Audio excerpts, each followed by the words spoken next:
So let's talk a little bit about content for your link wheel now. Now, the type of content you use will depend upon your strategy for your link wheel. Are you looking at dominating the top 10 and having human visitors? Or are you basically not fussed about the human visitors and all you want is to get the links to your site?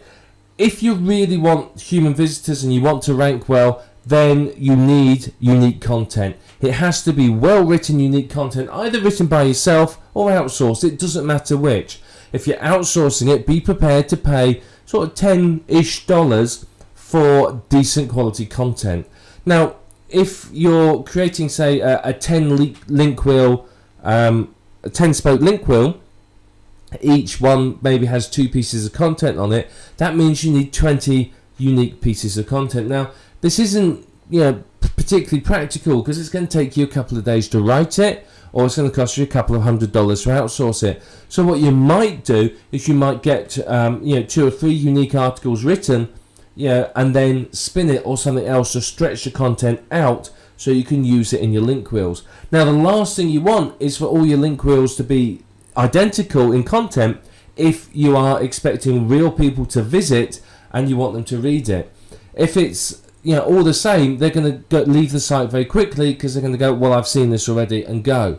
So if you've got unique content on each one, it's very, very powerful because you can really dominate the search results. The other option, of course, is to use private label rights content.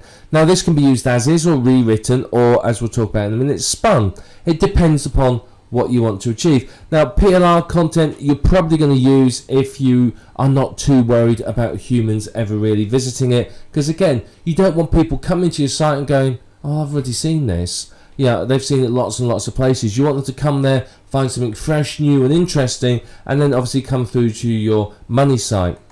The final option, of course, is spun content. It can be either unique or PLR spun. Now, in reality, what you are likely to use is a combination of these. You're likely to use some unique content, some spun unique content, some rewritten or spun PLR content. You're going to use a combination of it because it's probably most cost effective, and it's also going to give you sort of the quickest and the best results.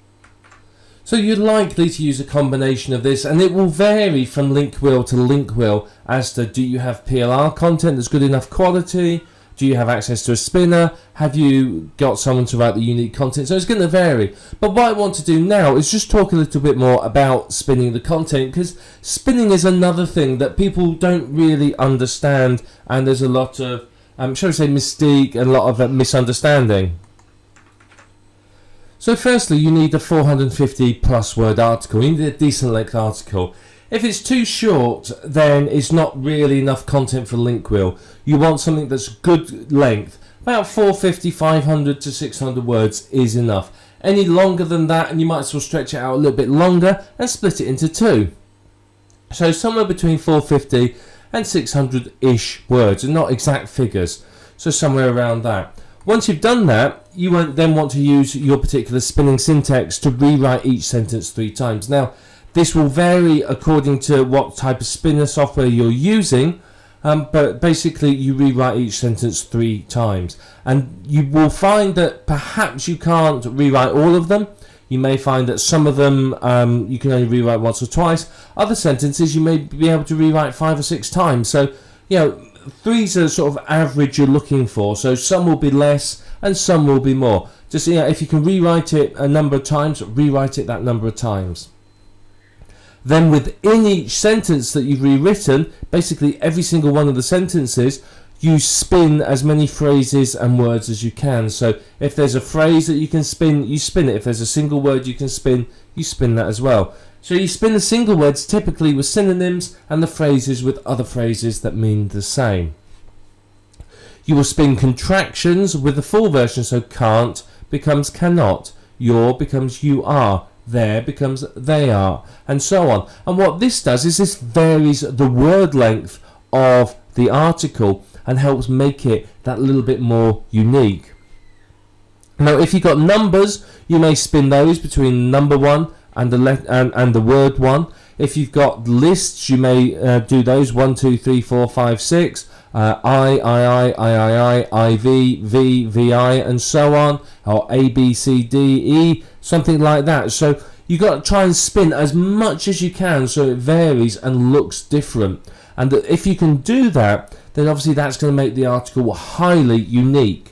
You're going to get a massive level of uniqueness, which means you can get 50, 60, 70 plus articles out of a single article that are really, really unique. And that is fantastic and just what you want, because the more unique your articles are, then obviously the better it's going to be for you, simply because you're going to have unique content that looks and sounds different on all of your Linkwheel properties.